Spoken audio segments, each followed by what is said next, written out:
Hello everyone, Namaste, and we're continuing the Moon in the Amazing series. We are at number 7 now. Of course, we would like to talk about the Moon. Once again, the Moon represents the mind, which is both the intellect and the emotions. Now, most of the times, a little bit sidetracking here, most of the times we do not check the Tithi. Or most astrologers, they do not check that.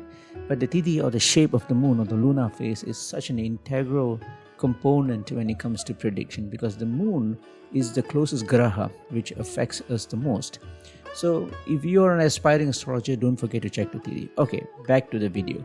So what are the top 5 amazing things when you have Moon in the 7th? Now, we already talked about the Moon. The 7th is about the other person, the other soul, the other person that we're going to connect with, partners, marriage, and so on. 7th is the major shift in Vedic astrology. But anyways, so it's a very another person approach perspective. So the top 5 amazing things that you'd have if you have a well-positioned Moon in the 7th. Number 1, you will be a person who will remember the smallest, tiniest little things about the other person. You know, whatever, say if you have a friend, you're talking to a friend, and you remember the most smallest thing about the person. Even your friend would have forgotten, but you'll remember it. It's such a quality. It's a quality to show that you genuinely respect the conversation that you had with the person. Second thing is, you will never hog the conversation. You will try to, meaning that you will not keep changing the conversation. People do that most of the time. They keep changing the conversation because they want to be heard, and they keep talking. It's a directional, unidirectional conversation. It's not a dialogue. They just keep talking one way. And to do that, of course, this is an expression of their insecurity. To do that, they will hog the conversation. They keep changing the conversation from one to another. And you will never do that, right?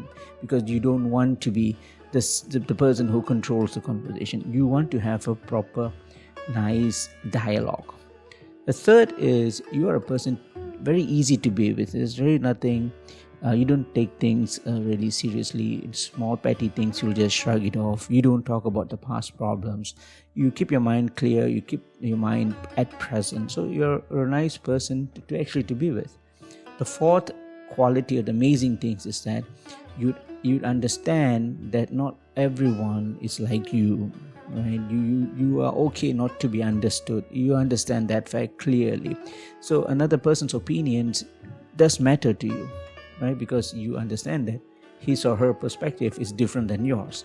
So that's another quality, another great quality, because you understand, you accept that the other person's views and options and points are coming from his or her experiences. So it's okay, right? It's okay coming from the other side. So very less argument, very less quarreling and fighting, because you truly understand that not everybody is like you. So that's a very important quality, ladies and gentlemen. Whether you have Moon the 7th or not, it's an important quality. It's okay to be, if you're not understood, it's fine, right? And the last, or certainly not the least, is that you are good in asking good questions. Normally, people in a conversation, they only talk about work or about school, about materialistic things only, right? But you are good in asking the right questions. Your questions will be always based on how caring you are towards the other person, and that is a good connection with the other person, because by expressing your care and your sincerity to the person, this creates good friendship, good personal connection with the other person. All right, so those are the top 5 amazing things, and I hope this video has been entertaining or beneficial for you, and I'll hope to see you in the next one. Thank you. Namaste.